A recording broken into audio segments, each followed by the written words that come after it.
Aquarians, let's see 7 नवंबर 2023 का divine message, goddess guidance, universal message क्या है। आज यूनिवर्स आपको क्या गाइड करना चाहते हैं, क्या कहना चाहते हैं। सो लेट्स सी एक्वेरियंस के क्या मैसेजेस हमारे पास आते हैं आपके लिए आज के दिन के लिए।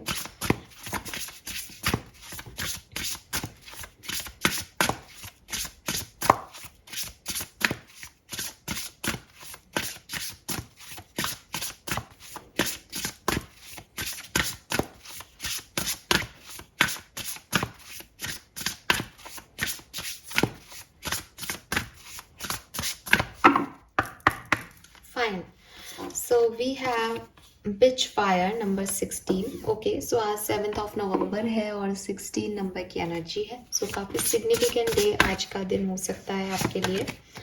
We have 45 throne और बॉटम एनर्जी है यहाँ पे नंबर 29 फीस्ट की. Fine. Let's see 7 नवंबर 2023 के लिए यहाँ से क्या गाइडेंस आता है हमारे पास यूनिवर्स का. Please universe, please divine power, please archangels, please guide कीजिए for Aquarius. Thank you. Thank you so much.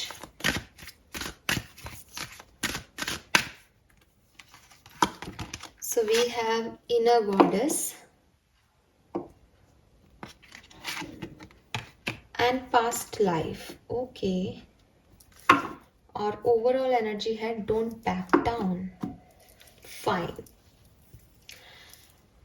All right Aquarius, तो यहाँ पे जो मैसेज मेरे पास आया है 7 नवंबर 2023 के लिए, अगर मैं नंबर्स की बात करूँ तो नंबर 11 या 1, नंबर 29, नंबर 16 या 7, नंबर 45 और 9, नंबर 5, नंबर 4, नंबर 6, नंबर 2 आपके लिए सिग्निफिकेंट हो सकता है. ठीक है. मंथ की बात करूँ तो जनवरी का महीना, फरवरी का महीना, अप्रैल का महीना, जून का महीना, मई का महीना और सितंबर का महीना और नवंबर जो चल रहा है, ये मंथ आपके लिए सिग्निफिकेंट महीने हो सकते हैं. आपकी एनिवर्सरी हो सकती है, कोई स्पेसिफिक इवेंट हुआ हो इस टाइम ड्यूरेशन में, आप जिस प्रॉब्लम के लिए सिचुएशन देख रहे हो वो उस महीने से रिलेटेड हो सकती है, ऐसा हो सकता है. ये जो गाइडेंस है डेफिनेटली ये किसी पर्टिकुलर सिचुएशन के लिए नहीं है, ये आज के दिन के लिए भी हो सकता है कि आज के दिन को आपको किस तरह से फेस करना चाहिए, रिएक्ट करना चाहिए सिचुएशन में. सो यहाँ जो पहला कार्ड है वो है फीस्ट का. यूनिवर्स कह रहे हैं slow down and celebrate yourself. So आपको बेसिकली मैसेज दिया जा रहा है कि हो सकता है आप किसी चीज़ की बहुत ज़्यादा जल्दबाजी कर रहे हो, आपको लग रहा है बस ये काम हो जाए, ये ऐसे नहीं हो रहा तो मैं ये ट्राई कर लेता हूँ, मैं ऐसे कर लेता हूँ, ऐसे बन जाए ये काम. डोंट डू दिस एक्वेरियस, क्योंकि यूनिवर्स कह रहे हैं कि अभी शायद इस चीज़ का टाइम नहीं है, अभी बस सेलिब्रेशन का टाइम है. अब कोर्स फेस्टिव सीजन भी शुरू हो रहा है तो ये सेलिब्रेशन का टाइम है. ठीक है, इसे सेलिब्रेशन मोड में ही रहने दीजिए. जो आसपास की एनर्जीज हैं उसे एंजॉय कीजिए. अगर कोई काम नहीं बन रहा है तो उसका जितना % हो रहा है, आप हार्डवर्क कर रहे हो, उस हार्डवर्क को एंजॉय करो, सेलिब्रेट करो. इस प्रोसेस को स्लोली ही होने दो. इस प्रोसेस में जितना स्लो जाओगे उतना ही आगे चल के आपको खुशी मिलेगी. अगर आप इसे फास्ट करने की कोशिश करोगे तो इसका मतलब आप जो मंजिल का मज़ा तो लेना चाहते हो बट सफ़र का मज़ा नहीं लेना चाहते. और यूनिवर्स चाहते हैं कि आप सफ़र को भी एंजॉय करें. ठीक है, क्योंकि ज़िंदगी ख़त्म नहीं होती ना, अभी आपको ये मिल जाएगा आप कुछ और के पीछे पड़ जाओगे. तो बेहतर है कि ये जो भी सिचुएशन है आपकी, इसे सेलिब्रेट करो, इसे एंजॉय करो और इसे जिस भी गति से चल रही है ऐसे चलने दो. सेकेंड मैसेज जो है वो यहाँ पे again stand up for your self है और सेम एनर्जी जो है डोंट बैक डाउन की है. मैसेज भी सेम है. यहाँ पे लिख रहा है stand up for yourself, यहाँ पे लिख रखा है stand up for what you believe is right. So दोनों जो है वो सेम मैसेज दे रहे हैं. दोनों कार्ड्स को मैं सेम लूँगी. अगर आपने पास्ट में किसी सिचुएशन पर एक्शन लिया था जो आपको सही लगती थी, आज की तारीख में आपके काम नहीं बन रहे या चीज़ें वैसे नहीं हो रही, तो आपको बैक स्टेप लेने की ज़रूरत नहीं है. अगर आपको लगता है आपने सही के लिए आवाज़ उठाई है, आपको लगता है आपने सही के लिए स्टैंड लिया है, तो फिर क्यों परेशान होना, क्यों खुद में गलतियां ढूंढना, क्यों ऐसा फील करना कि आपसे कोई गलती हो गई. आपसे कोई गलती नहीं हुई है एक्वेरियस. उस सिचुएशन में आपने तब अगर कोई आवाज़ उठाई तो कुछ सोच के उठाई होगी। तब आपने जो भी रिएक्शंस दिए, जो भी काम किया, वो कुछ सोच के किया होगा। आपकी आज बहुत दिन हो गए तो आपको ऐसा लग रहा है कि वो आपका गुस्सा ठंडा हो गया या आपको अपने अंदर कमियां दिखने लग गई, लेकिन ये ऐसा नहीं है। ठीक है, अपने लिए बोलना, अपने लिए लड़ना, ये कहीं पे भी गलत कर्मा में नहीं आता एक्वेरियस, अनटिल आपका कुछ किया हुआ दूसरे को हर्ट ना करे। ठीक है, मतलब एक एग्जाम्पल दूंगी कि अगर आपको लगता है कि भाई सामने वाले से एक रिलेशनशिप जो है वो हम चाहते हैं, तो हम चले जाएं उनके पास और पालें उनको। ठीक है, सो ये यहाँ पे आप अपने लिए नहीं कर रहे हो, या आप अभी और चीज़ें नहीं सोच रहे हो, इसलिए वो सिर्फ आपका कर्मा नहीं है, अभी और लोग इन्वॉल्व हैं। ठीक है, लेकिन आपने उनसे पूछा, उन्होंने आपको कहा कि हाँ वो भी आपके साथ आना चाहते हैं, लेकिन कुछ सिचुएशन ख़राब हो गई और फिर आपने जो है उनको उनके लिए एक्शन लिए। वहाँ पे वो आपने अपने लिए एक्शन लिए जहाँ पे वो भी राजी हैं आपके लिए। ठीक है, तो वो गलत कर्मा में नहीं आता। तो अगर सिचुएशंस खराब हो रही हैं और आपने अपने लिए कोई एक्शन लिया है तो उसके लिए रिग्रेटफुल मत हो, और अगर आपने कोई गलत कर्म कर दिया है तो उसके लिए माफ़ी मांग लो।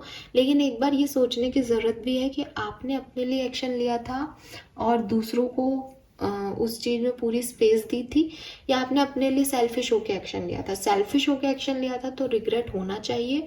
अगर आपने पूरे लोगों को स्पेस दी है, सबको सोच समझ के एक्शन लिए हैं, तब ये रिग्रेट की चीज़ नहीं है। अपने लिए बोलना, अपने लिए लड़ना कहीं भी गलत नहीं होता। ठीक है, और आपको ये भी कहा जा रहा है, ये तो डोंट बैक डाउन का कार्ड है कि आपने कभी लिया था और उस पर बात हो गई। अगर आप अभी किसी सिचुएशन में हैं जहां आपको स्टैंड लेना चाहिए बट आप नहीं ले रहे हो, तो यूनिवर्स कह रहे हैं आपको कि आप स्टैंड लें एक्वेरियस। अपने लिए बातचीत करें, अपने लिए बोलें, आपको जो ठीक लग रहा है वो आप आगे बढ़ के अपनी बात को रखें। गलत तरीके से नहीं बट सही तरीके से पोर्ट्रे करें कि हाँ ये आपको लगता है। अपने ओपिनियंस को, अपनी भावनाओं को, अपने इमोशंस को शेयर करें। Then we have throne. अगर आप इसलिए कुछ नहीं बोलते हो किसी को, या इसलिए अपनी बात नहीं रखते हो, आपको लगता है चीज़ें खराब हो जाएंगी, लोग आपसे नाराज हो जाएंगे, तो इट्स ओके। ठीक है, ये इतना भी बुरा नहीं है, क्योंकि आपके अंदर अच्छा पोटेंशियल है। अगर ये सिचुएशन ख़राब भी होगी तो आप कोई नई सिचुएशन में सक्सेस पा लेंगे, तो आपको परेशान होने की ज़रूरत नहीं है Aquarius. Then we have inner goddess here. तो यूनिवर्स चाहते हैं कि आप सेल्फ लव करें, सेल्फ केयर करें, थोड़ा सा डांस करें, थोड़ा सा अपने डिवाइनिटी की तरफ ध्यान दें। अगर आप एक मेल हैं तो भी डिवाइन एनर्जीज आपके अंदर होती हैं, डिवाइन मस्कुलिन एनर्जीज। अगर आप एक फीमेल हैं तो भी डिवाइन फेमिनिन एनर्जी आपके अंदर होती है। तो उस डिवाइनिटी में के अंदर जो है आप काम करें। डिवाइन एनर्जीज क्या होती हैं? डिवाइन एनर्जीज वो होती हैं जो आपकी सोल को प्योर रखती हैं, जहां आप किसी के लिए बुरा नहीं चाहते, जहां आप किसी को आंसू नहीं देना चाहते, जहां आप किसी को तकलीफ नहीं देना चाहते, जहां आप खुद के साथ खुश होते हो कि ठीक है अगर सामने वाले मेरी बात से हर्ट हो रहा है, इट्स ओके, मैं एक कदम पीछे ले लेता हूँ या ले लेती हूँ, लेकिन मैं अपनी बातों पे रहूँगा, मुझे उन्हें प्लीज़ नहीं करना। यहाँ पे बहुत बड़ा फ़र्क होता है कि मैं तुम्हें रुलाऊंगा नहीं बट मैं तुम्हें खुश भी झूठी तसल्ली भी नहीं दे सकता। तो वो जो एक चीज़ होती है ना, एक गैप मेंटेन करना, एक स्पेस बना लेना अपनी इंडिविजुअलिटी और दूसरे की इंडिविजुअलिटी के बीच, वो आप करना सीखें। और ये आएगा जब आप खुद से प्यार करोगे, जब आप डांस करोगे, अपने साथ एंजॉय करोगे, तब आपको लगेगा कि आप किसी पे डिपेंडेंट नहीं हो, कोई और सोल नहीं चाहिए आपको फुलफिल होने के लिए, आपके अंदर की डिवाइन पावर से काफ़ी है। फाइन। एंड लास्ट में जो कार्ड है वो है past life. This situation involve your past life memories. तो मे बी आप में से काफ़ी लोग अपने पास्ट की वजह से परेशान हैं, एक्स की वजह से परेशान हैं, या आप अभी कनेक्शन में हैं बट आपका कोई पास्ट रहा है, या आप जिनके साथ कनेक्शन में हैं उनका कोई पास्ट रहा है, या आपके कोई बिहेवियर पैटर्न है जिन्हें आप बदलना चाहते हो एक्वेरियस की। मेरे साथ बार बार यही हो रहा है और मुझे पता है ये मेरी गलती है, मैं ऐसे रिएक्ट करता हूँ या ऐसे रिएक्ट करती हूँ, मुझे इस चीज़ को सुधारना है। आप परेशान मत हो एक्वेरियस, क्योंकि ये कुछ पास्ट की सिचुएशन का आपके ऊपर इम्पैक्ट आ रहा है। आपके साथ इसी जन्म में कुछ पास्ट में हुआ है, आपके पास्ट लाइफ कर्मा आपको अभी परेशान कर रहे हैं, या कोई पास्ट सिचुएशन है आपके और आपके पार्टनर के बीच की, उसकी वजह से ये सारा जो इशू है वो आपके लिए हो रहा है। तो यहाँ पे अगर ये प्रेजेंट में पास्ट आ रहा है, जैसे आपके पर्सन का कोई पास्ट है या आपका कोई पास्ट है और उसकी वजह से कुछ इश्यूज हो रहे हैं, देन ऑफ कोर्स सिंपल सी चीज़ है, आपको वो हटाना पड़ेगा, निकालना पड़ेगा, उसको ख़त्म करना पड़ेगा। अगर आपके पार्टनर और आप वो कर पाते हैं तो आप इस सिचुएशन में रहिए, अदरवाइज ये सिचुएशन आपको बार बार हर्ट करेगी, क्योंकि आप अकेले नहीं हो, कोई और भी है, वो चाहे पास्ट में था बट वो है। ठीक है, अगर ये पर्सनल अभी की सिचुएशन नहीं है, आपकी इस जन्म में कोई पास्ट एक्सपीरियंस रहा है, तो पास्ट लाइफ रिग्रेशन जो है वो एक टेक्निक होती है, एक मेडिटेशन होता है, आप उसे करना स्टार्ट कर दो ताकि आप पास्ट सिचुएशंस को भूलना शुरू करो और हील करना शुरू करो, अपने हार्ट चक्रा पे काम करना शुरू करो, उससे फिर आप इससे आगे निकलोगे। और कोई बिहेवियर पैटर्न है तो देखो, कोई भी आदत है वो बनती है तो एक सीक्वेंस में बनती है, तो आपको वो पूरा सीक्वेंस समझना पड़ेगा कि आप किस सिचुएशन में कैसे रिएक्ट करते हो, और फिर उन सिचुएशंस में, मतलब ये एक साइकोलॉजिकल पैटर्न है, आप साइकोलॉजिस्ट से काउंसलिंग भी ले सकते हो, बट मैं जितना जानती हूँ एज ए मेडिकल पर्सन, तो मैं आपको एक गाइडेंस दे रही हूँ क्योंकि मैं भी मेडिकल फील्ड की हूँ।